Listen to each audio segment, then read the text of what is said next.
Потребна е акција, не резолуции, сметаат аналитичарите. Самата преговарачка рамка за нив е еден вид на резолуција која нуди гаранција за јазикот и идентитетот кои се бараат и со најновата предложена вчера од СДСМ. Добрата страна на оваа резолуција според извршниот директор на Преспа институт е можноста да се излезе од фразеологија, да почне да се преземаат чекори, да се поттурне процесот и да се излезе од рововите. Помина времето за резолуции, треба акција, не ни треба резолуција. Имаме резолуција во формат на преговарачката рамка. Едноставно речено, мораме да ја следиме преговарачката рамка.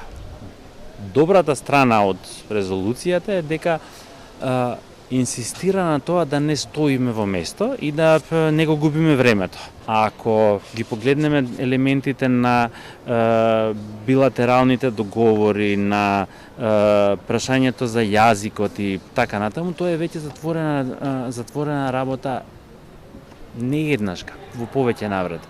Најбитниот момент за нашето пристапување во ЕУ е преговарачката рамка. Во преговарачката рамка стои дека нашата држава ќе го преведе целокупното законодавство на Европската Унија на македонски јазик. Поголема гаранција за јазиков наш нема. Стојковски укажува и дека со преговарачката рамка е загарантирано идентитетското прашање. И сега тврдат во ЕУ дека билатералните спорови не треба да бидат дел од преговорите или од пристапувањето. Дали мислите дека во иднина нема да се појави вешто скриен во дипломатски јазик билатерален спор кој што ќе биде поврзан со или скриен зад некое прашање кое што произлегува од европското законодавство? Секогаш можеме тоа да го добиеме. Нема таква гаранција. Треба да бидеме само убедени дека добрата волја која што постои во моментов во рамките на Европската Унија ќе придонесе да има внатрешен притисок за справување со било какви идеи за билатерални спорови. Но за него моментот е сега да се искористи разбирањето на Унијата дека проширувањето е безбедносно и стабилизирачко прашање кое треба да се заврши во 2030 година. Обидот пак од Данска да се лимитира правото на вето на Унгарија за Украина веројатно може да биде преседан што би се употребил и за следен проблем од таков карактер.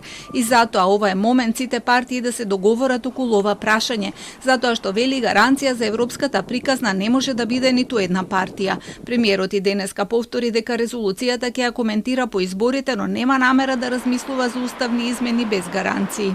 Ние не ги игнорираме обврските што таа влада ги прифатила. За жал.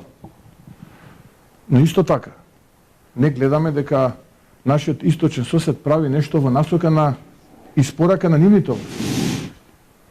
И очекуваме исто така поробусна акција од страна на Европската комисија, Европската Унија, и кај нашиот источен сосед, односно кај нивниот партнер во рамките на европското семејство. Затоа што сме виделе во минатото многу пати дека кога се сакало, се можело. Мицкоски повтори дека резолуцијата е полна со фалсификати, но од СДСМ негира и порачаа дебатата на оваа тема во иднина да продолжи конструктивно затоа што никому не му оди во прилог да се извртуваат тези или да се укажува на неточности кои реално не постојат.